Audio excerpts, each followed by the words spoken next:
Hello and welcome to Podcast.init, the podcast about Python and the people who make it great. I would like to thank everyone who has donated to the show. Your contributions help us make the show sustainable. For details on how to support the show, you can visit our site at pythonpodcast.com. Linode is sponsoring us this week. Check them out at linode.com/podcastinit and get a $20 credit to try out their fast and reliable Linux virtual servers for your next project. And they just doubled the RAM for their introductory level servers, so that $20 will get you even more performance. We are also sponsored by Sentry this week. Stop hoping your users will report bugs. Sentry's real-time tracking gives you insight into production deployments and information to reproduce and fix crashes. Check them out at getsentry.com and use the code podcastinit at sign-up to get a $50 credit. You can also visit our site to subscribe to our show, sign up for our newsletter, read the show notes, and get in touch. To help other people find the show, you can leave a review on iTunes or Google Play Music and tell your friends and coworkers. You can also join our forum at discourse.pythonpodcast.com for your opportunity to find out about upcoming guests, suggest questions, propose show ideas, and interact with other listeners.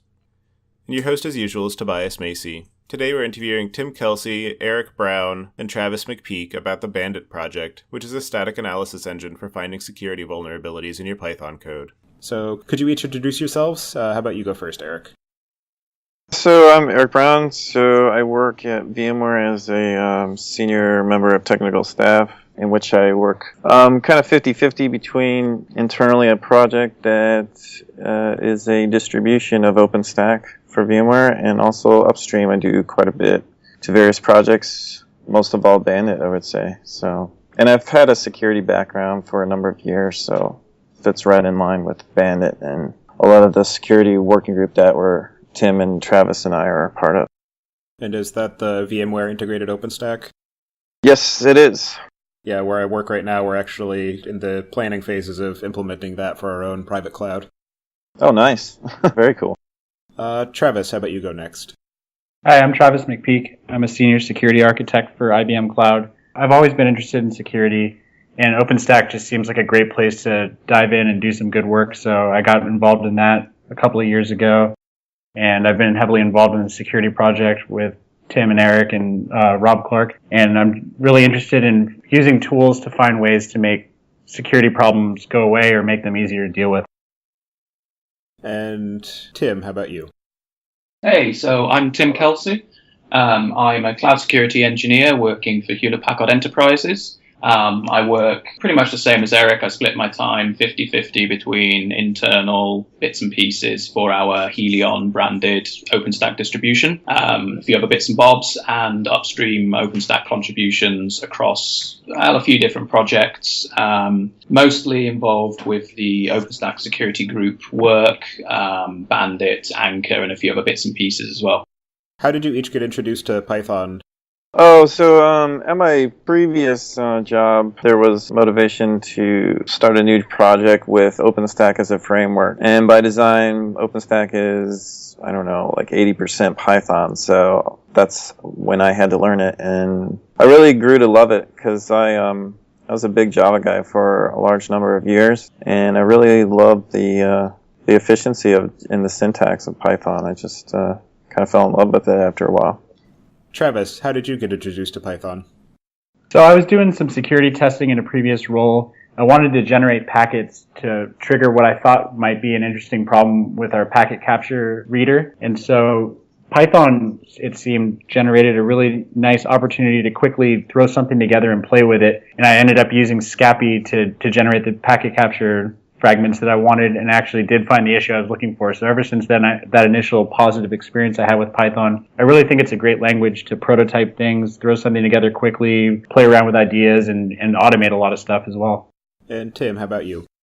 So I've been using Python for quite a few years, actually. Before I was working in the security sector, I actually worked in computer game development, and the studios that I started working at wanted to use Python for their internal tooling, for back-end servers and bits and pieces like that, which is pretty interesting. And that was kind of where I got my first introduction with it. So used it for probably a good 4 years ago or something, maybe a little longer. So that was quite interesting. We actually ended up porting Python, the virtual machine, to a number of consoles as well, and Nintendo Wii and a few others. So I've been on both sides of Python, both the the language itself and the C Python implementation as well. So, could one or all of you describe what Bandit is and what the inspiration was for creating it? We do these OpenStack security mid-cycles periodically where the security project comes together.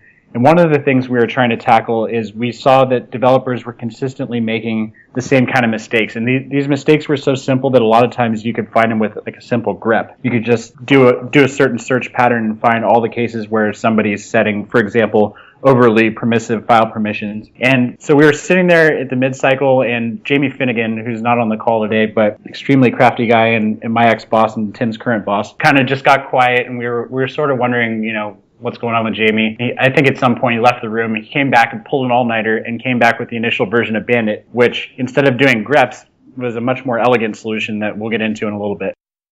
And how did you each get involved with the project?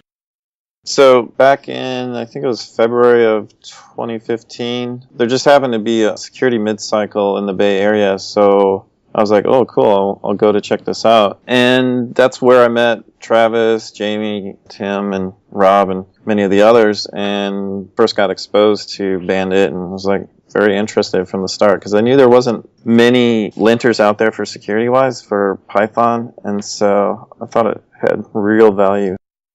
Yeah, this is actually the first security linter for Python that I've come across. I've seen some for a few other languages, but this is the first one for Python that I've found.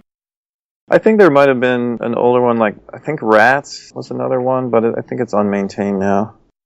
So I was just going to say, I sort of joined the project really very early on. So Bandit, as Travis already mentioned, actually started life basically within the HPE security team before we pushed it out to a sort of an open source project. And so we've been working on it really right from the word go, helped to design it and steer it in the direction it's gone in. And yeah, it's really interesting. I love anything. I guess at heart I'm kind of lazy because I'm a programmer, and I think most programmers are. And we like to automate stuff. If we can script it, then great. So why not security? This was something that really appealed to me as a project. Plus, I'm kind of a language geek, so I like to play with some of the technologies that we've used here. Travis, how'd you get involved? I was actually in the room at that mid-cycle that I was talking about when Jamie came back. And I immediately saw that this is a much better way of solving the problem than grepping. And then actually at the time I wasn't working for HP. I joined soon after, and the first project that Jamie gave me was to grab the ball with the simple proof of concept he'd put together at the mid-cycle and really extend it into something useful that we could build a process around. And at what stage of the development process would somebody want to use Bandit? I think all stages of the development process are fair game for Bandit. Ideally, we really want developers to try their code with Bandit to make sure that they've at least looked at it and understand what they're doing prior to trying to send it for review. One of the things we've also done is introduce a process around running Bandit in a gate. So for those that don't know, a gate is basically a check set of processes that can run against code prior to it being merged into the code base. In this case, we're talking about the upstream Git repositories. So the gate basically will run Bandit against a project, make sure that it isn't introducing any new security issues, and if it's okay, it merges, and if it's not, then it flags the review for more attention. And is that gate something that would be run as part of the CI pipeline, or would it be run even prior to it getting pushed to the repository?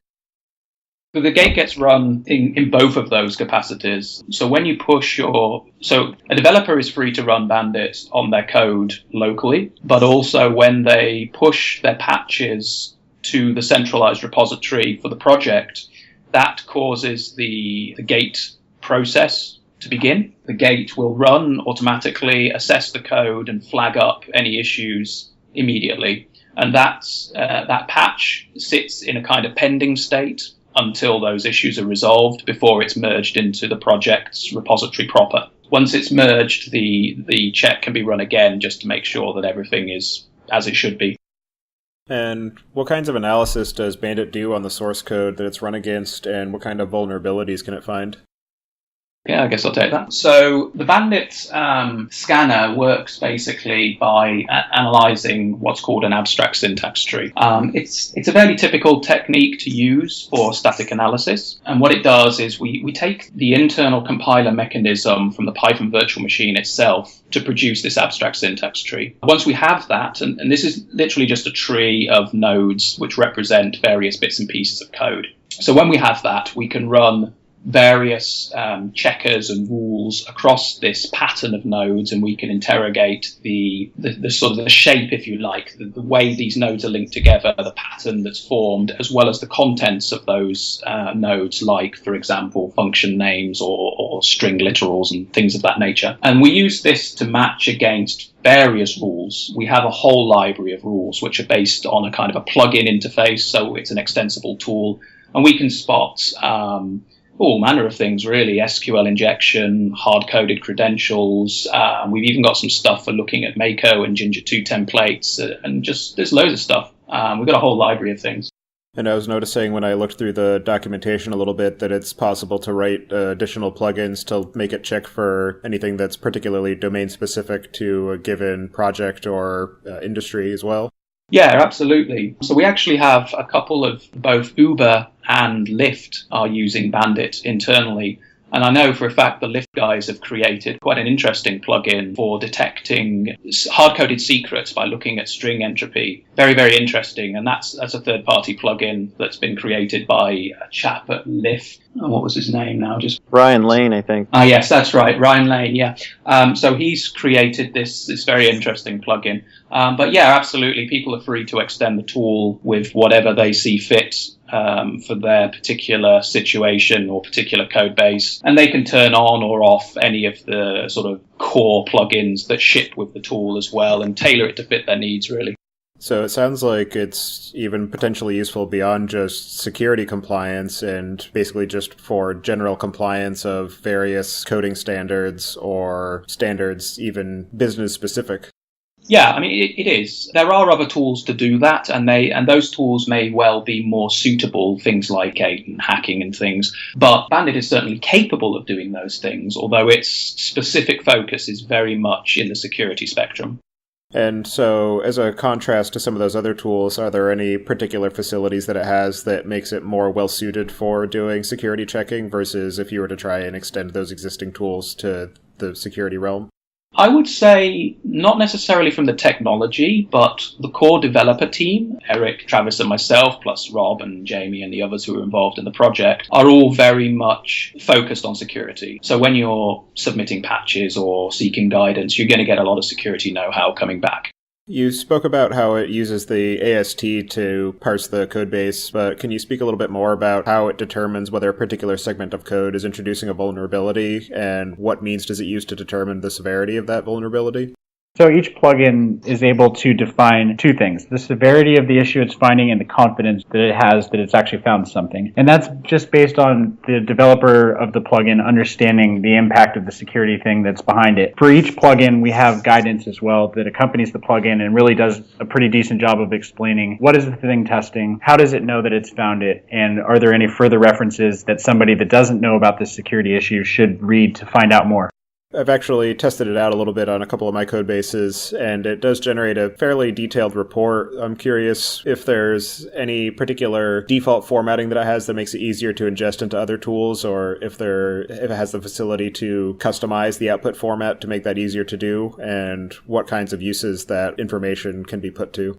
Well, there are a number of built-in formatters, and the formatters, or the output formatters, are pluggable too. So I think today we support JSON, HTML, CSV, and standard text. But so yeah, I mean, definitely with it, JSON or something, you can feed into some other tool that might want to parse that JSON and do some special things with it. Just to extend the information a little bit, so we definitely invite other people to write new plugins if they want something in particular. For example, one of the things that somebody's been working on is a Jenkins integration, which if, at the point that they complete that, they can contribute back to the community. Yeah, so the idea with the output plugins is that we should be as flexible as possible. Bandit serves a dual purpose, We want it to be a tool in the kit bag for developers, maybe integrated into their IDEs or local tool chains or whatever. But we also want it to be part of an upstream automatic scanning process in a CI/CD pipeline. And to make that work, we need to play nice with the typical tools that would be used to build such a pipeline. Hence, we want to be as flexible as possible in our report output so that you can take that, parse it, and then use it with something like Jenkins or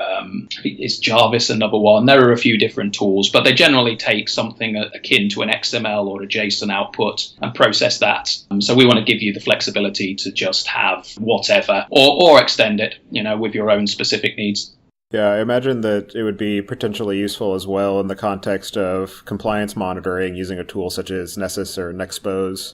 Yeah, absolutely. Anything that can read in the input and make sense of it, in any of those formats is more than capable to sort of glue together to make that pipeline happen. And what kinds of information are exposed in that report? Does it include something like the particular region of the code that potential vulnerability is located, and any, maybe even some potential advice as to how to remedy that vulnerability?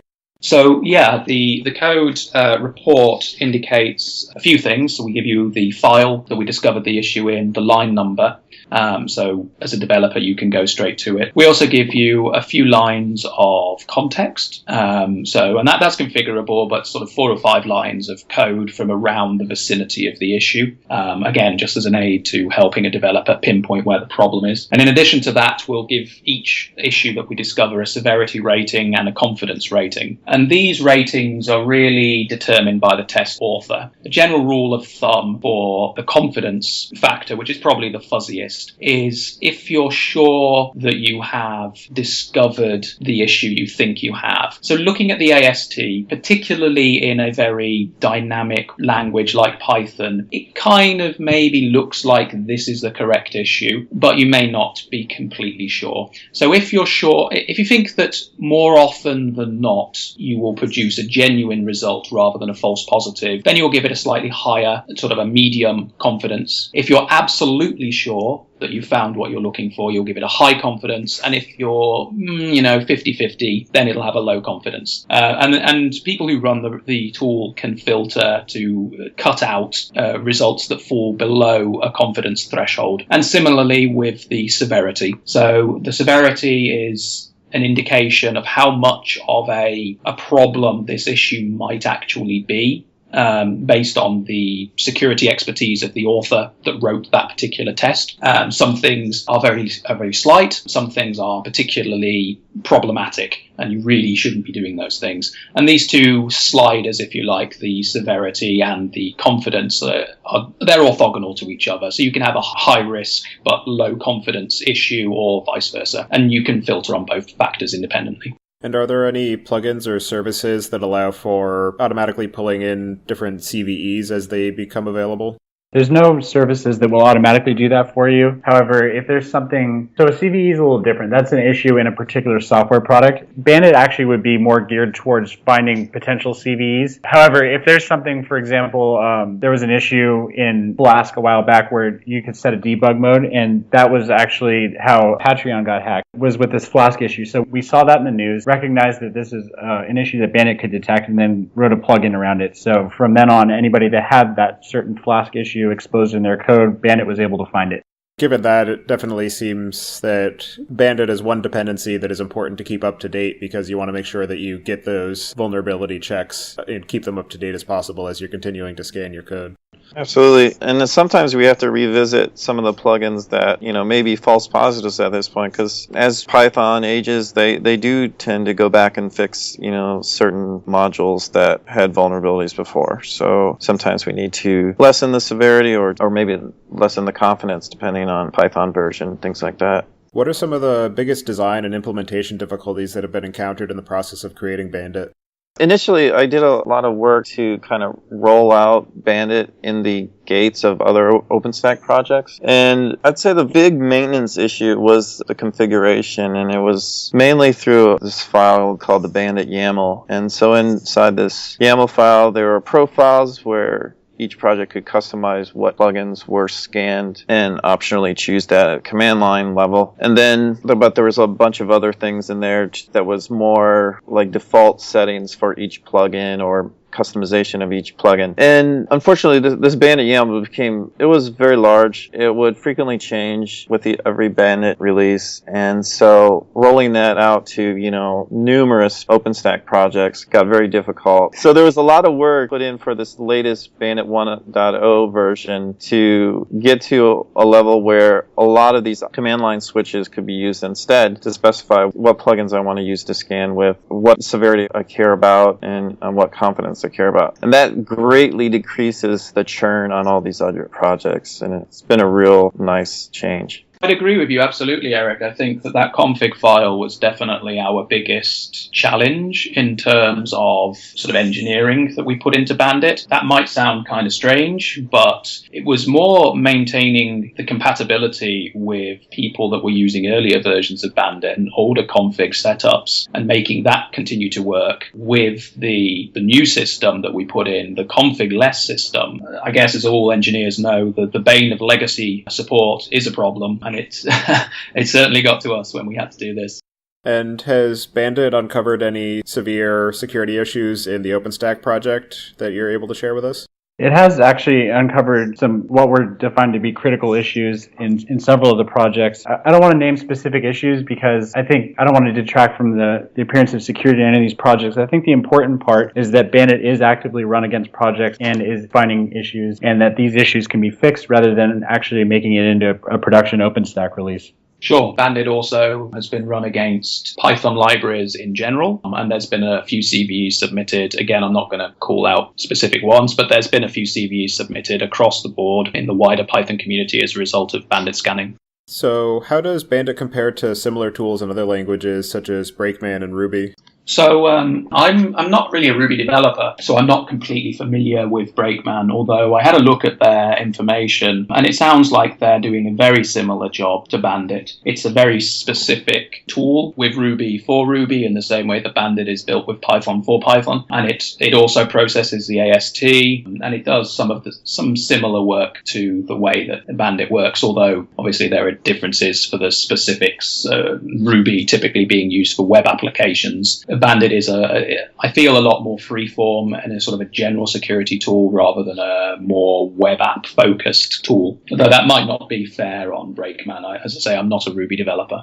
I'm also not a Ruby developer. I haven't played around with Brakeman too much. But one of the things I can say is Bandit is, compared to other static analysis tools, Bandit is not static analysis. One of the things we specifically call out is that it's a linter, which means it's a little bit more simple.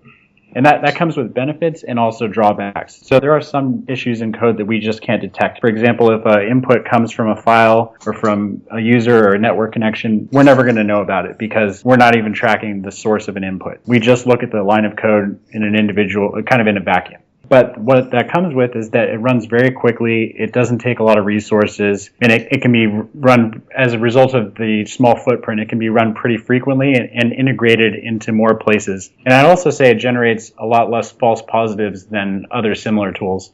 Yeah, so I guess I would say Bandit is probably, I don't know, maybe I'm being a little bit generous here, but I think it's kind of a half and half between static analysis and linting, because we do process some bits and pieces that you would associate with static analysis, and we do some stuff that is just plain linting. But we've tried to make it as fast and as lightweight as possible because of this desire to have a rapid iteration and to integrate with CI/CD pipelines and bits and pieces as well. So what's on the roadmap for the future of Bandit? At this point, we're really focused on bringing Bandit to every OpenStack project. So the gate process that I had mentioned earlier, we really want to make sure that each OpenStack project has a gate that runs Bandit to ensure that no new issues that Bandit's able to detect are introduced into the code base. And then once that's established, then we'll really have a full scope protection of everything in OpenStack, which is, I'd say, kind of the goal of our project from the beginning. Yeah, I would agree that broad-phase adoption is definitely the next step for us. Looking farther afield, we do have some sort of engineering ideas around multi-threading for higher performance gains, and also doing some more interesting things to track variables and sort of verging on something akin to taint tracking, but it's still very much in the design stage at the moment. So, are there any questions that I didn't ask that you guys think I should have, or anything else that you want to mention before we move on? So, for anybody who wants to keep in touch with you guys or follow what you're up to, what would be the best way for them to do that? So we are all members of the OpenStack security group, and most of the work that's been done around Bandit has been done under the auspices of that group. So best way to get in touch would be to jump into the OpenStack security IRC room. That's OpenStack security on Freenode. We have a weekly meeting as well, which is actually on a Thursday at 1700 UTC, or to jump in on the mailing lists and just reach out to us. We're happy to talk or to accept patches or discuss ideas or whatever. For anybody who wants to follow you specifically, is there any best way for them to do that? Yeah, so I guess you could reach out on my Twitter handle, which is Calidus, spelled C4LLIDUS, and that's on Twitter. But generally, I hang out in the IRC rooms in OpenStack, so that's probably the best place. And Travis, how about you? I'm at Travis McPeak on Twitter, and I'm also on IRC. So if you want to come have a more direct chat, IRC is probably the easiest way to do that. I'm T McPeak on IRC. So with that, we'll move on into the picks. For my picks today, I'm going to choose the Toggle Time Tracker. It's an online service that has associated mobile apps, and it's just a really simple and easy to use time tracker for if you need to keep track of how much time you're spending on a project or anything like that. Supports labeling and, segregating the time entries by projects. So pretty useful. And I'm also going to choose the any.do to-do list. I had used it a while back, stopped using it for a while just because it didn't quite fit my needs, and then revisited it recently, and they've made a lot of improvements. So definitely worth checking out. It's a pretty well-designed interface, both on web and mobile. Very simple, but flexible for your use cases. So worth taking a look at. And Tim, what do you have for us? So I guess keeping in the theme of web applications, I would choose If Then That, which is a pretty cool online portal for automating all kinds of things. It takes inputs from a whole bunch of places and it can trigger events on a whole bunch of other places. And it's pretty cool for scripting up little automations and things. It'll work with those Internet of Things lights and stuff like that. It's a pretty cool toy. So for me, I have to promote Slack as a instant messaging tool. We use it internally at VMware, and I love it. I think it really makes my life more productive. Not to mention it has all kinds of hooks to add bots and other cool things. Yeah, I'll second that choice. Yeah, Slack is pretty awesome. And it even has an If This Then That plugin. So all right, I'm gonna have to try that. And Travis, what do you have? Sure. I've got 3 media selections. For the books, I've just finished the Brilliance trilogy by Marcus Saki, I'm not sure how you pronounce his name. I'm not generally into science fiction, but the way that he did 3 books, but the way that he writes them and builds the story and the characters was really great. I just started playing Uncharted 4, which so far is amazing on the PlayStation 4. Oh yeah, for security-related content, I really like the Risky Business podcast. It's probably the most informative 45 minutes that I spend all week in terms of security-related topics. Sorry to plug another podcast. No, absolutely. I've plugged my fair share, as has my co-host and a number of our guests. So they're a great media, and the more of them there are, the better. Okay, cool. Well, I appreciate you all taking time out of your day to tell us more about your work on Bandit and how it can be used to make our code more secure. So thank you very much, and I hope you enjoy the rest of your days. Thanks, no problem. Thanks, Excellent. Thanks, guys.